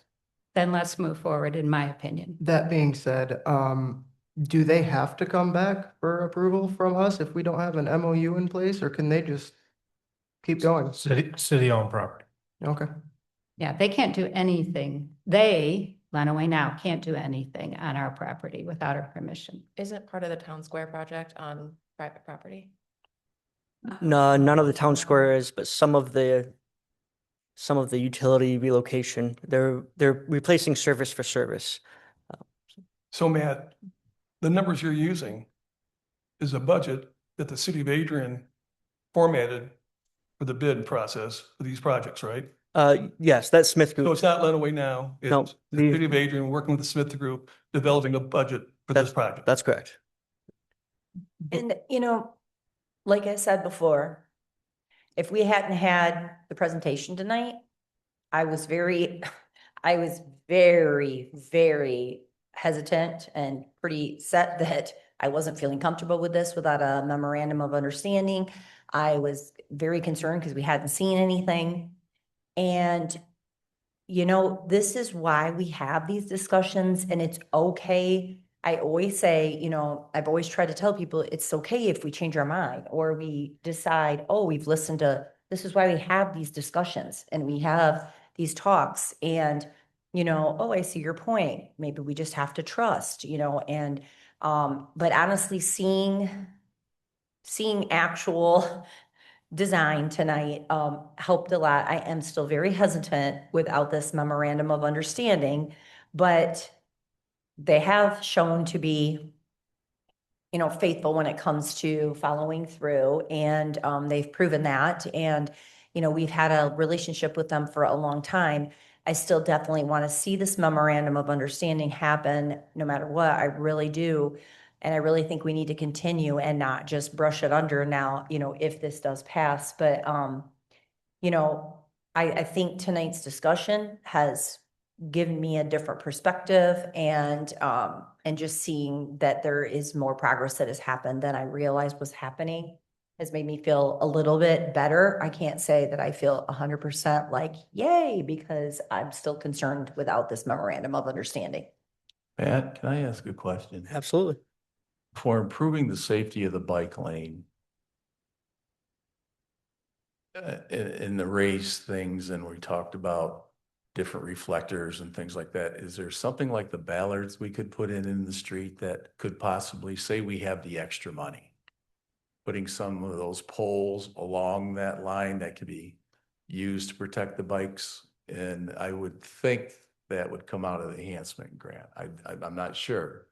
I don't know about that, but would that be able to be done in time for the December 31st cutoff date? So what is planned currently is the plastic delineators that stand about 4 foot tall. Could we look to do something more robust? Sure. I think we would probably want to talk with the Smith Group and some other and MDOT to see what they prefer. But I think that's a possibility.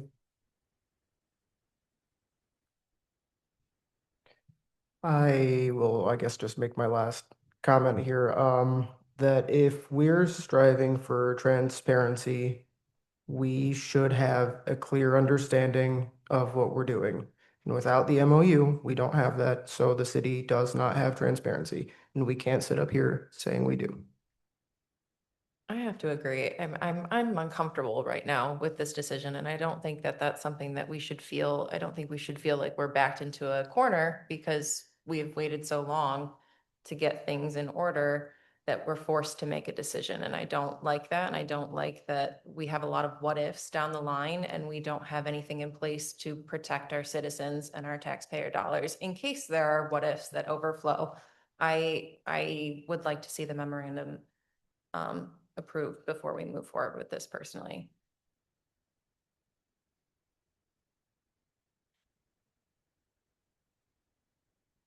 We have a motion from Commissioner Schwartz with a second from Commissioner Moore. Roll call, please. Commissioner Banky,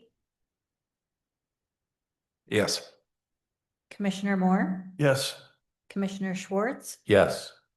Commissioner Chesser, No. Mayor Heath,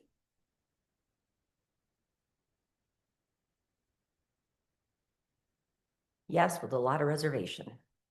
Commissioner Roberts, Yes. Commissioner Zeig. No. Motion carried. Moving on to resolution R 26-025, it's from Community Development. It is a resolution to approve and support the revised Town Square project. May I get a motion to adopt the resolution? So moved. We have a motion and a second. Is there any commission discussion? I guess, can I start it out? Just Matt, I do not feel comfortable with those fire pits. I'm just being really honest. I do not feel comfortable at all. I feel like it's a hazard for drunk adults. I feel like it's a hazard for children.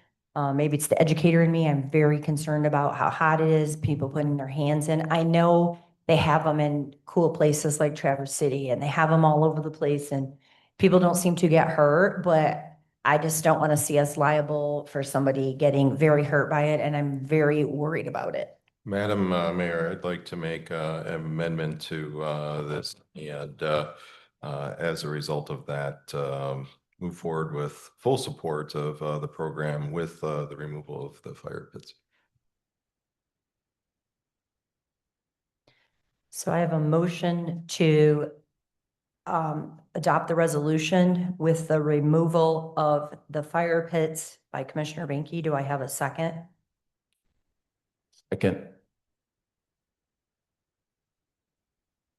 Is there any more discussion or on this? I'll state again, You're only voting on the amendment. On the amendment, right?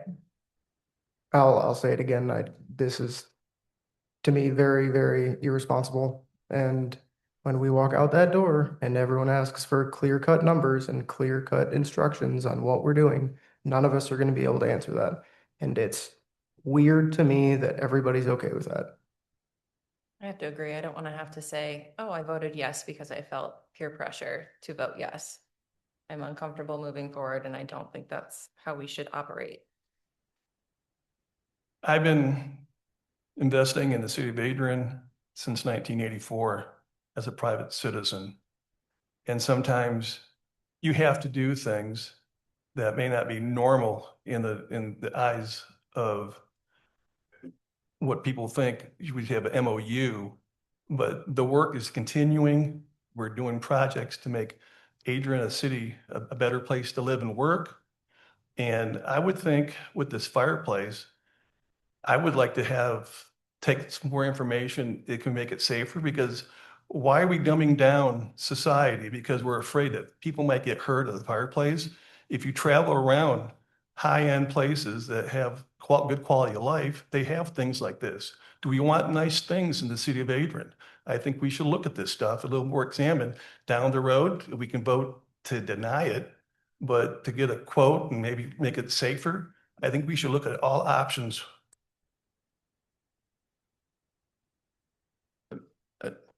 As part of the people that were unable or not able, everybody was able to come, whether they chose to come to the meetings, that we had talked about exchanging fire pits for some water features. Is that correct, Bob? Correct. Yeah, we exchanged that as an idea already, something to make it attractive. But, and I said before when it was brought up, and I have grandchildren, and that worries me that someone else could turn that fire pit on and it takes 5 seconds for a grandchild to run up, and try to touch the fire or hurt themselves or slip and fall. And you're an insurance agent. You ought to know that. That's why we sell insurance.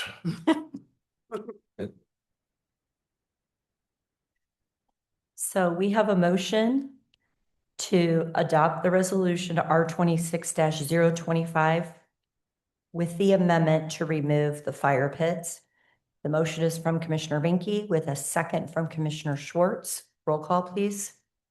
Commissioner Schwartz, Yes, did I do it right? To be Did I do it right? clear, just Yeah. to be clear, you are only voting on changing the motion. Okay, You're not changing, voting sorry. whether you want this approved or not, just the part about taking out the fire pit. Just to amend it. So could another question, is there a way that that I could have made the motion so that it just removes the fire pits from there rather than, Yeah, if you would have been the first one to support, then you could have supported with the change.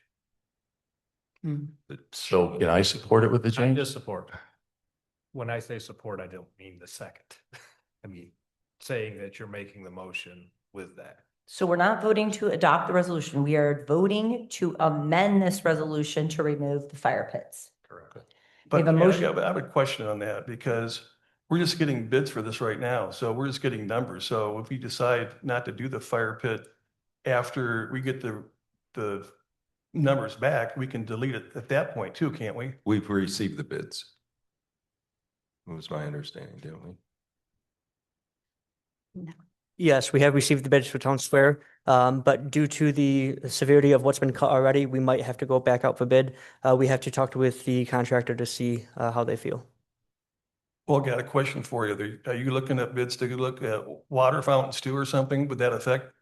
Matt Schwartz said, So in order to look at water fountains, we have to completely redesign the Town Square, which costs more money. So that would be a new design on top of what we've already done. Thank you.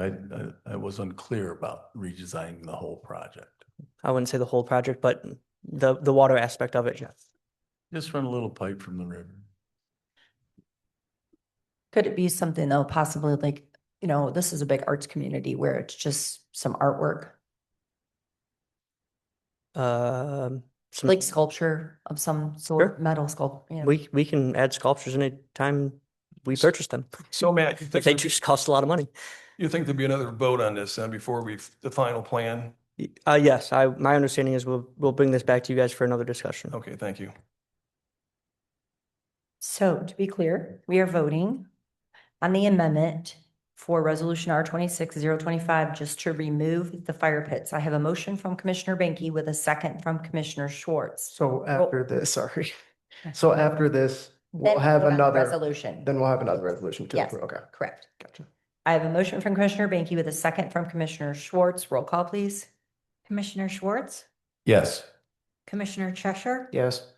Mayor Heath, Yes. Commissioner Roberts, No. Commissioner Zeig, Yes. Commissioner Banky, Yes. Commissioner Moore. No, Motion carried. So now moving on to resolution R 26 025, we do have a motion from Commissioner Roberts with a second from Commissioner Moore. Is there any more discussion on this before we vote? All right, roll call, please. Commissioner Moore, yes. Commissioner Schwartz. Yes. Commissioner Cheshire, No. Mayor Heath, Yes. Commissioner Roberts, Yes. Commissioner Zeig, No. Commissioner Banky. Yes. Motion carried. Resolution R 26 026 is from Community Development. It is a resolution to improve engagement, to approve engagement with McKenna for zoning and planning services and to authorize execution of an agreement for services. May I get a motion to adopt the resolution? So moved. Before we ask for commissioner discussion on this, can you just give the public some knowledge on this as well as us? Thank you. Certainly. We also have McKenna online, if we have any questions from the commission for them. This authorized consulting work, professional consulting work, it also helps minimize overall costs for our city. We'll limit the cost. The goal is over the 12-month period of this term, if it's approved, to $30,000. The city, we need support as it relates to site plans, special land uses, ordinance amendments, and master planning. There were 5 firms that were engaged in trying to receive this contract from the city, and McKenna was chosen after our staff reviewed and interviewed the 5 participants. The one thing is our building official will monitor with our community development director the work of McKenna. But in the end, our hope is to offset the cost and improve the service. Any questions or discussion, commissioners? So there's a comment made by somebody earlier that some of the proposals that coming forth were less than complete. Would this agreement moving forward be as a interface between individuals that want to bring new business development to the city to help them have a more complete packet with the planning commission, or is this just the review process? This will be part of the review process. The first phase that they're going to see is community development and our building official, and we'll use this group to support the expert services as it relates to reviewing the actual process. Okay. This is a very common practice in municipalities. Mm-hmm. We have a motion from Commissioner Roberts with a second from Commissioner Moore. Roll call, please. Commissioner Cheshire? Yes. Mayor Heath? Yes. Commissioner Roberts? Yes. Commissioner Zeig? Yes. Commissioner Banky? Yes. Commissioner Moore? Yes. Commissioner Schwartz? Yes. Motion carried. Resolution R 26-027 is from Community Development. It is a resolution to authorize the city administrator to implement a policy and process for reimbursement for household repairs from the Crimson Holdings settlement funds. May I get a motion to adopt the resolution? So moved. Support. Was that support Moore or Schwartz? I couldn't tell. Thank you. You both sounded like, sorry. No. Are there any commissioner comments or discussion on this? I'm thankful for Lisa taking her comments back and implementing them into this procedure. We have a motion from Commissioner Zeit with a second from Commissioner Schwartz. Roll call, please. Mayor Heath? Yes. Commissioner Roberts? Yes. Commissioner Zeig? Yes. Commissioner Banky? Yes. Commissioner Moore? Yes. Commissioner Schwartz? Yes. Commissioner Cheshire? Yes. Motion carried. Resolution R 26-028 is from administration. It is a resolution to approve a rate change for Citizens Gas Fuel Company for Rate F customers transport service. May I get a motion to adopt the resolution? So moved. Second. Are there any commissioner questions or discussion on this one? Just to reiterate, this is not for anyone except for one industrial entity in our community, correct? That's correct. We only have one, as you said, industrial business that uses this as a process of nominating gas. So this does not have anything to do with residential gas prices. Everyone in the city that is not affected besides one business. Okay, thank you. We have a motion from Commissioner Roberts with a second from Commissioner Moore. Roll call, please. Commissioner Roberts? Yes. Commissioner Zeig? Yes. Commissioner Banky? Yes. Commissioner Moore? Yes. Commissioner Schwartz? Yes. Commissioner Cheshire? Yes. Mayor Heath? Yes. Motion carried. Resolution R 26-029 is from administration. It is a resolution to authorize submission of an application for waiver of underfunded status for the defined benefit pension plan. May I get a motion to adopt the resolution? So moved. Support. Are there any commissioner comments or discussion on this? What's the purpose of this? In the state of Michigan, the city and townships, counties are required to report an underfunded status of less than 60%. During our budget approval process, we spoke at length about where we're at and how standard this is across the state of Michigan, meaning many municipalities are feeling the same effect. We're at 59.6%. It fluctuates apparently over the last few years, back and forth over that 60% threshold.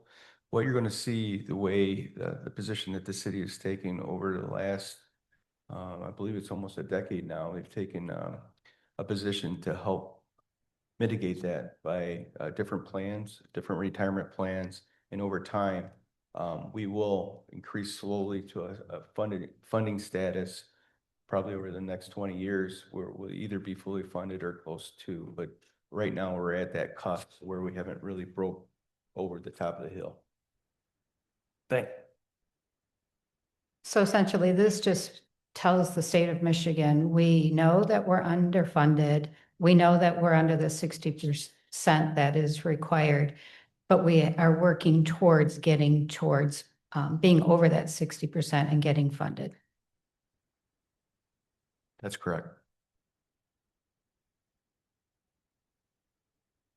We have a motion from Commissioner Roberts with a second from Commissioner Zeik. Roll call, please. Commissioner Zeik, Yes. Commissioner Banky, Yes. Commissioner Moore, Yes. Commissioner Schwartz. Yes. Commissioner Cheshire. Yes. Mayor Heath, Yes. Commissioner Roberts. Yes. Motion carried. Resolution R 26-030, formerly CR 26-031, is from engineering. It is a resolution to award a bid for street preservation. May I get a motion to adopt the resolution? So moved. Second. Are there any commissioner comments or discussion on this resolution? So the question I have relates to quality control with this. So it's my understanding that the contractor comes in and regardless of the condition of the street, sprays the tar, puts the chip and seal on there, and then at the end, they leave. And how do we maintain that there was a quality of standard that was met for our streets? Because what I'll say is based on many hours of listening to my neighbor who has driven all over the neighborhood and documented what he feels is the conditions in other areas compared to our street. He feels that we were shortchanged. So is there a standard of review that says these streets are evaluated and that there's a standard, or do they just throw the gunk on? We say it's good, thank them for their service, and call it a day? Sure. So we do have inspectors out there. Myself, Brett Armstrong, our project manager, and Dallin, our engineering tech. We are on site with them through part of the process, at least, just to make sure that the job is getting done correctly. But I think I'll have to say the proof is in the pudding. Our streets have drastically gotten better over the years due to this process, and we've seen it happen. It's prolonging our streets for 7 to 10 years. So I think.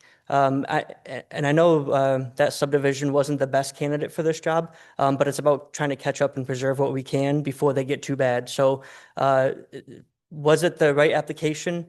Was it absolutely the best application? Probably not. A mill and resurface would have been better, but that would have cost 5 times as much. So it was about trying to get the street preserved while we can in order to prolong it so we can afford it in a couple of years. So. But we are out there inspecting while our contractors are working too. And then part of the current system, so all the streets we did last year and the previous year, as the cracks continue to go, do we go back and seal those? Is now another good time to take the street cleaner out to get all the debris that's in the front yards for those people in the city that don't have curbs, those sort of things? Yeah, we can try and get the street sweeper out. I will say on the curbed roads, it's probably not going to be the best best use of the street sweeper. It won't really suck it up too much. Yeah, I don't know how to quite answer that. I guess we'll try and do the best we can to clean the streets, but on those non-curbed roads, it does make it more difficult. But quite honestly, a lot of this use is for non-curbed roads. The county's been doing this for years and years and years. It's part of the process, but we will try and clean up if we can. Thank you. We have a motion from Commissioner Roberts with a second from Commissioner Moore. Roll call, please. Commissioner Banky, Yes. Commissioner Moore, Yes. Commissioner Schwartz, Yes. Commissioner Cheshire. Yes. Mayor Heath, Yes. Commissioner Roberts. Yes. Commissioner Zeik. Yes. Motion carried. It is now time for public comment. We will start inside the city chambers first. This is general public comment. It does not have to be something that was on the agenda this evening, but it can be. Just to reiterate that we need you to state your name and place of residence, and there is a 3-minute time limit. Once we have exhausted all public comment inside the city chambers, we will then open it up to the Zoom participants. We will begin inside the chambers now.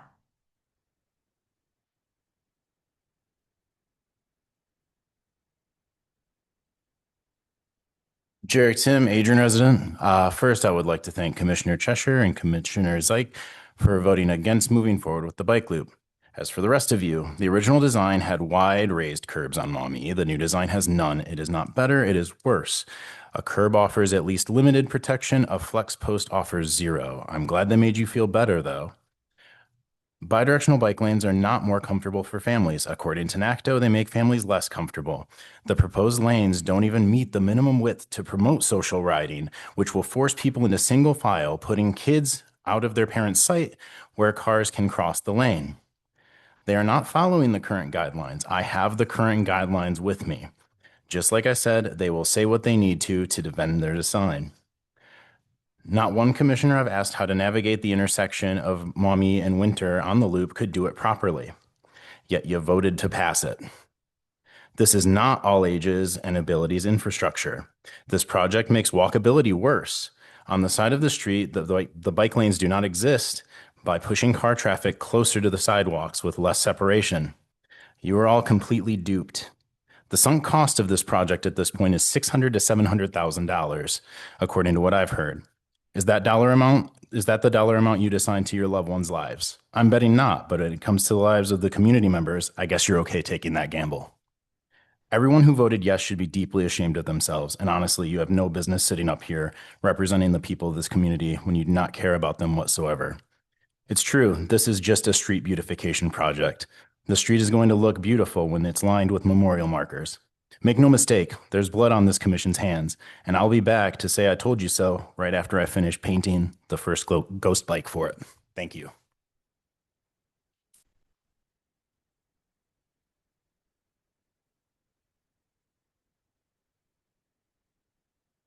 Hearing no more public comment inside the chambers, we will now open it up to the Zoom participants.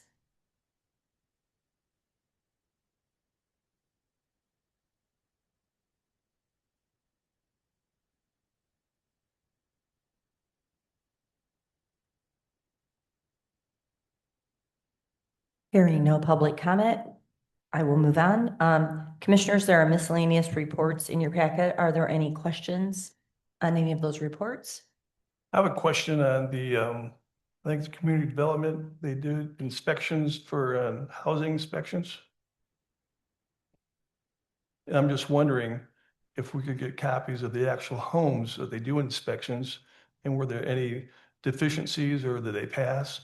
Because I know obviously the last election was paramount about what we're doing for blight in this city, or what we're trying to do to make this city a safer place to live. And I'm just wondering, that's a priority of this administration. I'll answer the last question first, as it relates to priority of the administration. Certainly it is to make sure those that are in compliance. First, we look for individuals, homeowners, business owners to come in compliance through conversation, through notice. Then we use the court system after they're not in compliance. Your access, I think, would be just as any other citizen could have access through a FOIA request.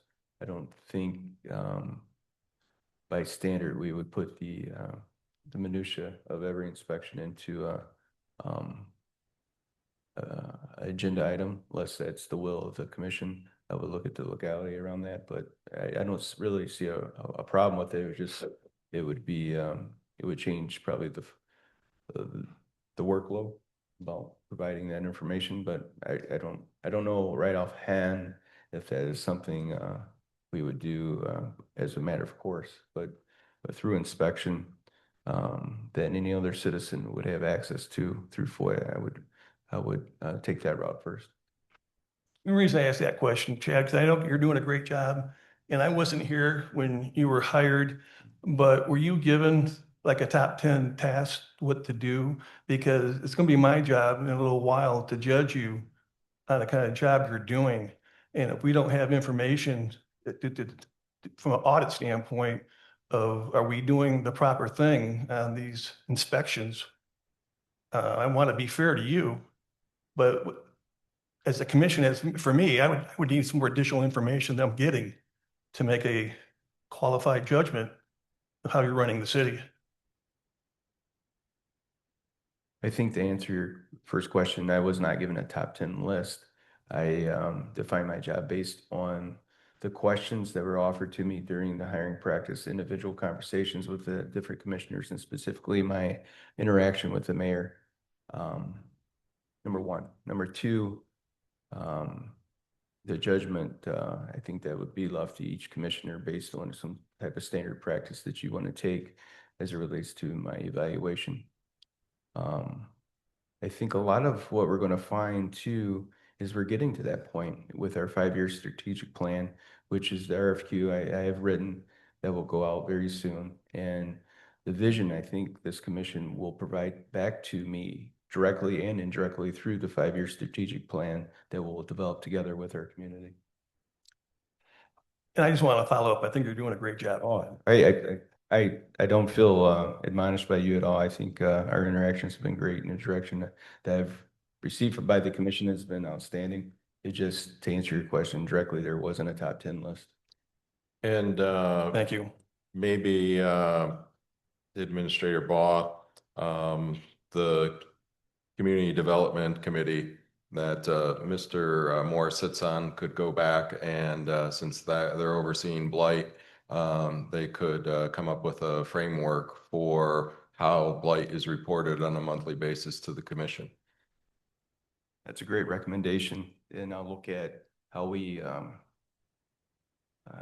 for lack of better terms, advertise those inspections. Are there any commissioner comments? I would just like to say that Commissioner Moore and Madam Mayor and I had a chance to meet for about the 250th anniversary. And surprisingly, we've come up with some good ideas, and there, Carolyn and other people have wished to help. Nate Parker has, Ben Negron has, Ray Barrios has, and Kelly Castleberry has, and we've started to meet and starting to go. And now we can have subgroups with the people who are willing to help lead certain groups. So I think that's just a very beneficial meeting. We're going to meet again in, I think, 8 days from now or something to do follow-up meetings. And then I would like to thank the students and administration and teachers at Michener. They invited me over to do reading today because March is reading month. And I enjoyed being able to be in classroom and reading with the kids. I missed it because physical things, I can't do it every week like I did last year, but it was a great time. And I just want to wish everybody a happy St. Patrick's Day. So on a completely different note, I'm not sure if you've heard the news about the city worker from Huntington Woods who lost his life on Friday night. And I'm just going to read a little snippet about what happened. And this is near and dear to my heart because not only do I appreciate what our city workers do and the risks that they have to take every day. The storm from the last few days. The wind has been incredible. We lost power at our house. Consumers came out 2:30 in the morning to get us back up and running by 5:30 in the morning. But there are a lot of people within the city who have to work long hours, late hours, overnight, and take a lot of risks. I would just like to read something and then maybe ask for a moment of silence. Doug Schimmel, a supervisor with the Huntington Woods Department of Public Works, tragically died after being pinned under a fallen tree limb during storm cleanup operations Friday night. The incident occurred while he was clearing a road for emergency vehicle access following strong winds. Schimmel was taken to Corewell Health William Beaumont Hospital, where he later passed away. His family includes a wife and 3 young children. The city has set up a GoFundMe page to support his family.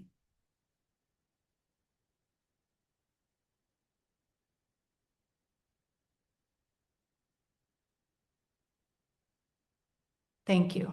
I say this because my brother-in-law is a parks worker at a neighboring municipality in Metro Detroit, Royal Oak, and he too was injured Friday night cleaning up after the storms. He's fine, but please, city workers, please know that we know what you do for us.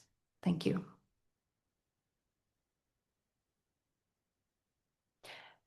I know it's not just you, Commissioner Banky, but I would like to publicly thank you and the Adrian Diversity Event Fund.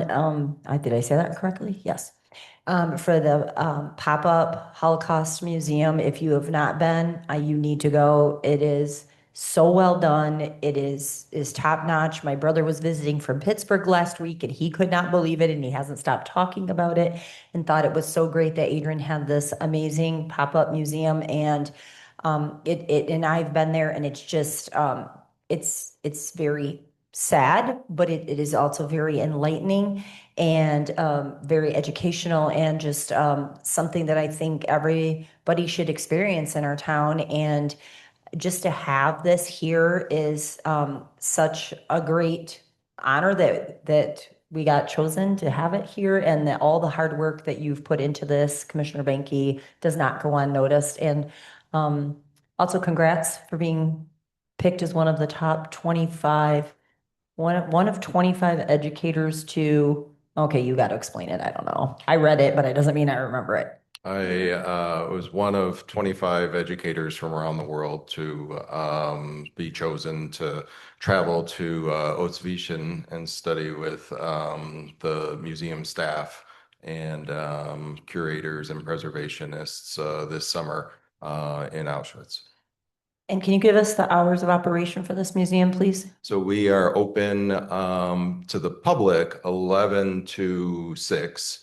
But what that really means is about 8 a.m. until 8 p.m. because we have student groups that arrive in the morning. We had the other half of Madison's 4th grade classes come today. And then Tuesday, Wednesday, Thursday, we're open also from 6 to 8, where either we're teaching classes on the Holocaust or the Zeckelman folks are coming down as well. So last week we were open 62 hours, had 11 student groups, 2 community events, and 526 visitors. And how long will it be up for? Through April 26th. And we also had, it was very great to hear because someone came back today and they said, how do we get this in Toledo? And I said, you can call Zeckelman and get on the list and all the local stuff. I don't think they want to read about Adrian in Toledo and our newspaper, but there's at least a good framework for them to start from. Well, thank you very much. May I get a motion to adjourn? So moved. Second. All in favor, say aye. Aye. Meeting is adjourned. Thank you, everyone.